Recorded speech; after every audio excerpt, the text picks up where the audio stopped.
नहमदुहु व नुसल्ली अला रसूलिहिल करीम अम्मा बाद फ़अऊज़ु बिल्लाहि मिनश शैतानिर रजीम बिस्मिल्लाहिर रहमानिर रहीम रब्बिश्रह ली सदरी व यस्सिर ली अमरी वहलुल उक़दतम मिन लिसानी यफ़क़हू क़ौली। सूरत अल-बक़रा आयत नंबर 249 खां वठी 252 ताईं। तर्जुमो। फ़लम्मा पो जॾहिं फ़सल तालूत निकितो तालूत बिल जुनूद पंहिंजे लश्कर सां गॾु। क़ाल उन चयो इन्नल्लाह बेशक अल्लाह मुब्तलीकुम आज़माईंदो तव्हांखे बिनहरिन हिकिड़ी नहर ते फ़मन शरिब मिन्हू पोइ जेको पीअंदो उन मां यानी उन नहर ते जेको पाणी पी वठंदो फ़लैस मिन्नी न हूंदो पोइ उहो असां मां वमन लम ऐं जेको न यतअमहू चखंदो उनखे फ़इन्नहू यानी पेट भरे जेको न पीअंदो फ़इन्नहू त बेशक उहो मिन्नी मूं मां हूंदो इल्ला मन ग़तरफ़ ग़ुरफ़तम सिवाइ उन जे जेको सिर्फ़ु बुक भरे हिकिड़ो पंहिंजे हथ सां जेको बुक भरे पीए पाणी यानी चुल्लू भरे पीए बियदही पंहिंजे हथ जो यानी एतिरो पाणी पीए जीअं ढुक ॿ ढुक पी वठे।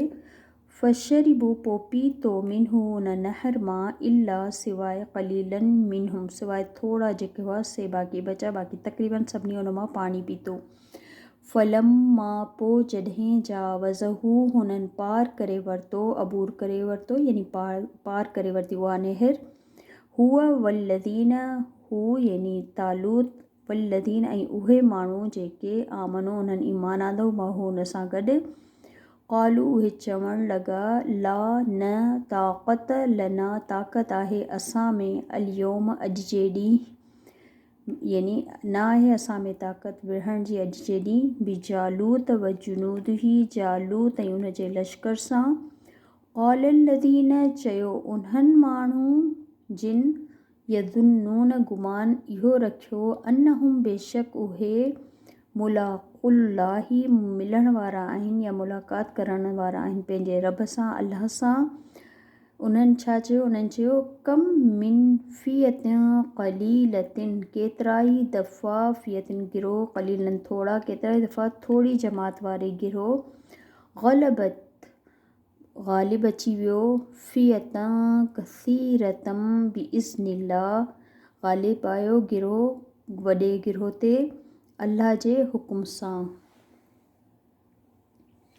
वल्लाहु ऐं अल्लाह मअस्साबिरीन गॾु आहे सब्र करण वारनि सां।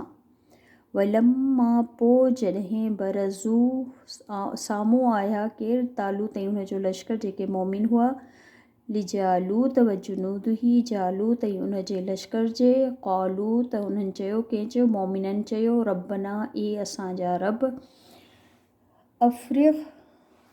अफ़्रिग़ अलैना मथां विझ असांजे यानी पलटे छॾ असांजे मथां का शइ कंहिंजे मथां किराए छॾ यानी फ़राग़त सां तमामु घणी अलैना असांजे मथां सब्रन व सबित अक़दामना सब्र खे यानी असां ते सब्र उंडेले छॾ ऐं साबित रख अक़दामना असांजे क़दमनि खे वंसुरना ऐं मदद कर असांजी अलल क़ौमिल काफ़िरीन मथां काफ़िरनि जी क़ौम जे मथां या उन्हनि जे साम्हूं असांजी तूं मदद कर असांखे साबित क़दम रख उन्हनि सां लड़ाई में।